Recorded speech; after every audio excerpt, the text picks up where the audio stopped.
బియ్యము 1.5 కప్పు, పెసరపప్పు 1 కప్పు, బియ్యాన్ని కూడా నేను ఈ కప్పుతోనే తీసుకున్నాను 1.5 కప్పు, కిస్మిస్లు కొద్దిగా, నెయ్యి 1 కప్పు, బెల్లం 1 కప్పు, షుగర్ 1/2 కప్పు, జీడిపప్పు కొద్దిగా, బాదం కొద్దిగా, ఎండు కొబ్బరి కొద్దిగా, యాలకులు పొడి కొద్దిగా.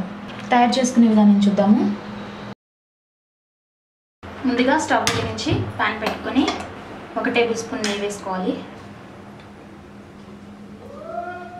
నెయ్యి హీట్ ఎక్కాక ఇందులో కిస్మిస్లు, జీడిపప్పు, ఇంకా బాదం ఇవన్నీ దోరగా వేగే వరకు వేయించుకోవాలి.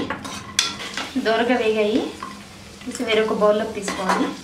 ఇదే బౌల్లో ఎండు కొబ్బరి కూడా వేయించుకోవాలి. దోరగా వేగాయి దీన్ని కూడా ఒక బౌల్లోకి తీసుకోవాలి.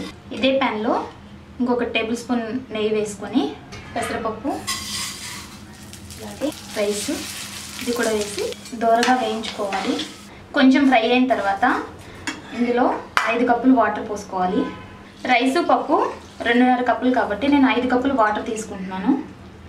దీన్ని ఒకసారి కలుపుకొని 1 విజిల్ వచ్చే వరకు కుక్కర్ మూత పెట్టేసి ఉడికించుకోవాలి. రైస్ విజిల్ వచ్చేలోగా మనం బెల్లం పాకం పట్టుకుందాము. బెల్లం పాకం పట్టుకోవడం కోసం వేరొక బౌల్ పెట్టి బెల్లం వేసుకోవాలి.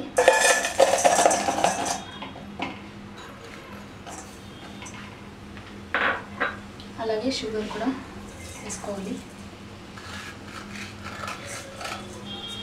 ఇప్పుడు ఇందులో 1 గ్లాస్ వాటర్ పోసుకోవాలి.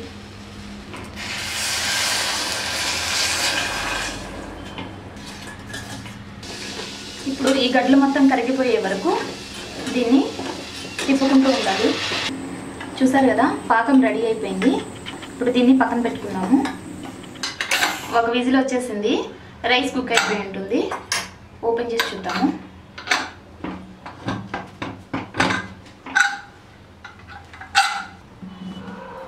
చూసారు కదా రైస్ పప్పు 2 ఉడికిపోయాయి. ఇప్పుడు ఇందులో మనం ముందుగా రెడీ చేసి పెట్టుకున్న బెల్లం పాకం పోసుకొని కలుపుకోవాలి.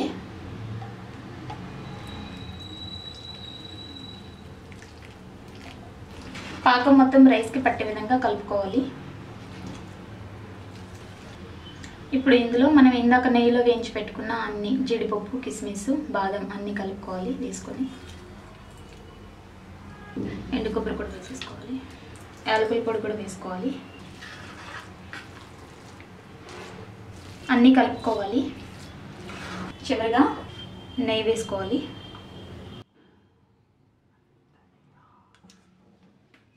నెయ్యి వేసి బాగా కలుపుకోవాలి. ఎంతో టేస్టీగా ఉండే చక్కెర పొంగల్ రెడీ అయిపోయింది. చక్కెర పొంగల్ని జీడిపప్పు, కిస్మిస్లు అలాగే ఎండు కొబ్బరితో డెకరేట్ చేసుకుందాము.